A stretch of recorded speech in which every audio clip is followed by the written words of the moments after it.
Bon, mesdames et messieurs, bonjour et bienvenue dans ce nouvel épisode de Qui est-ce? Aujourd'hui, en tout cas cette semaine, on va s'intéresser à Catherine Vautrin, qui n'est ni plus ni moins que la ministre de la Solidarité, de la Santé et du Travail. Bon, passons très succinctement sur le début de la vie de Catherine Vautrin. Catherine Vautrin, c'est la fille d'une famille où le père est un directeur de société. Donc d'office, elle est déjà issue d'un milieu plutôt aisé.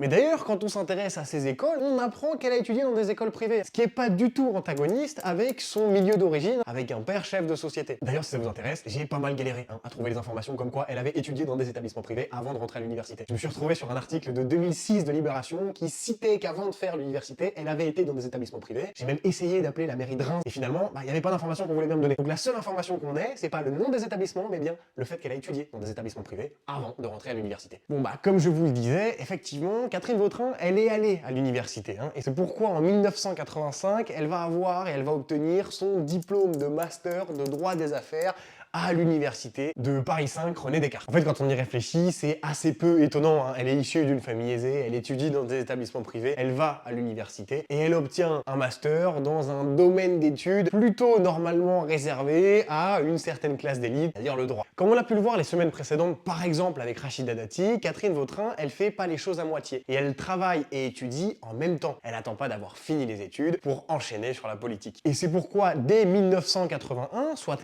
avant d'obtenir son master, elle rentre déjà au RPR, qui, on le rappelle, est le Rassemblement pour la République, c'est-à-dire le parti de Jacques Chirac. Bon, à partir de 1983, c'est-à-dire 2 ans avant d'obtenir son master, elle va se lancer, et ce jusqu'en 1999, en tant que conseillère municipale de Reims. Comme je vous l'ai dit, Catherine Vautrin, elle a pas beaucoup de temps à consacrer à la paresse, et elle décide de lancer en même temps que sa carrière politique en tant que conseillère municipale, sa carrière dans le privé. C'est pourquoi presque exactement sur la même période, c'est-à-dire de 1986 à 1999, elle est engagée en tant que cadre au sein du groupe Signia. Donc Catherine Vautrin, dès la fin de son baccalauréat et même pendant l'obtention de son master, elle est déjà placée en politique et elle est déjà placée dans le privé. Bon, à la suite de tout ça, de 1999 à 2002, elle va être élue députée dans les élections législatives de 2002 dans la circonscription de la Marne. Et je trouvais cette partie de l'histoire intéressante parce qu'en fait, elle va se présenter sans avoir l'aval de l'UMP, parti pourtant duquel elle fait partie, justement. Et en fait, l'UMP,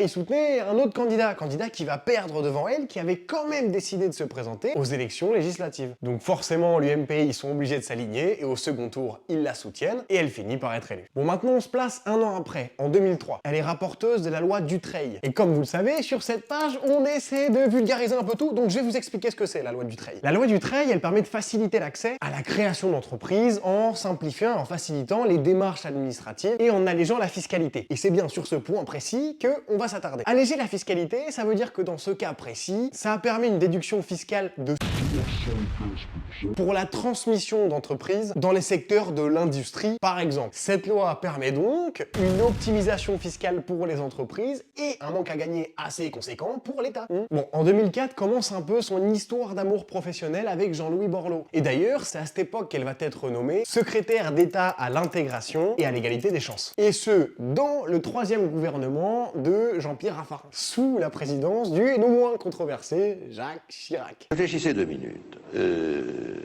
C'est pas excessif. Bon, en octobre 2004, comme quoi elle n'a pas passé beaucoup de mois dans son autre fonction, elle devient secrétaire d'État aux personnes âgées. En 2005, enfin, elle est nommée ministre déléguée à la cohésion sociale et à la parité. Et en mars 2007, elle va lancer le non moins connu et très utile 3919, qui est, je le rappelle, le numéro d'appel pour les victimes de violences conjugales. D'ailleurs, ça, c'est un peu dans la même lignée qu'une loi qu'elle avait défendue en 2005, qui proposait notamment l'hébergement des femmes battues entre 6 mois et 1 an, là où jusqu'alors, elles n'avaient pas d'hébergement à proprement parler, mais elles étaient hébergées dans des foyers pour sans-abri, qui n'était pas forcément, on conviendra peut-être, l'endroit le plus adapté pour des personnes dans cette situation plutôt critique. De 2007 à 2017, elle va retenter l'expérience, histoire de nouveau être conseillère municipale à Reims, qu'elle ne va pas parvenir à faire. En revanche, du coup, elle deviendra de fait la conseillère municipale d'opposition à Reims sur cette même période. De 2008 à 2017, petit cumul des mandats, elle va être élue vice-présidente de l'Assemblée nationale, ce qui est pas rien. Et en 2024, enfin, enfin, elle va être nommée au poste où on la connaît aujourd'hui, peut-être pas le poste pour lequel elle est la plus connue, c'est-à-dire ministre du Travail, de la Santé et de la Solidarité. Bon,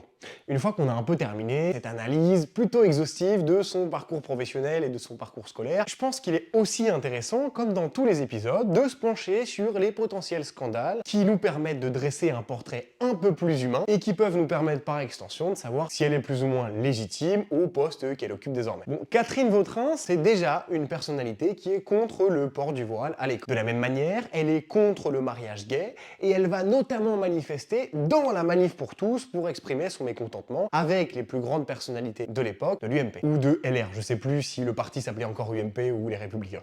Ce qui veut dire que par extension, en 2013, évidemment, elle vote contre la loi qui permet le mariage entre personnes de même sexe. En 2014, pour garder un peu une chronologie, Catherine Vautrin, elle va être mise en examen en qualité de ex-trésorière de l'UMP, dans les affaires qui concernaient notamment la campagne de Sarko. De la même manière, bien qu'elle ait lancé 3919, c'est-à-dire le numéro pour les violences conjugales, globalement une action politique majeure pour les personnes victimes de ce genre d'exaction, c'est pas pour autant qu'elle est de gauche en termes d'idées. C'est véritablement une personne de droite qui s'assume dans ses idées conservatrices. C'est pourquoi elle est aussi contre le droit d'adoption des couples de même sexe, qu'elle est contre la procréation médicalement assistée et contre la gestation pour autrui. Elle est également, et ce plus récemment, contre l'euthanasie et a censuré en 2017, tenez-vous bien, la loi qui permettait la pénalisation des sites internet qui diffusaient des fake news quant à l'IVG. Autrement dit, en censurant ou en voulant censurer ce projet de loi, elle se place d'ores et déjà comme une personne pour qui, visiblement, les sites de fake news concernant l'interruption volontaire de grossesse ne gênent pas. Bon, la vidéo touche à sa fin. Je pense qu'avec ces scandales et avec son parcours politique, on peut d'ores et déjà se faire une idée plutôt précise de qui est Catherine Vautrin. Politiquement, elle a un parcours plutôt exemplaire, elle est issue d'une école de droit, elle est rentrée dans la politique très tôt, et ça je pense que c'est notamment dû à la génération dont elle est issue. Elle est née en 1960, et c'est donc l'ancienne école politique, et son évolution politique au sein des différentes sphères, Catherine Vautrin, elle semble être faite pour la politique. En revanche, quand on s'intéresse aux choses qu'elle a fait dans les différents ministères où elle est passée, et que l'on met ça en parallèle avec les positions qu'elle a eues par la suite,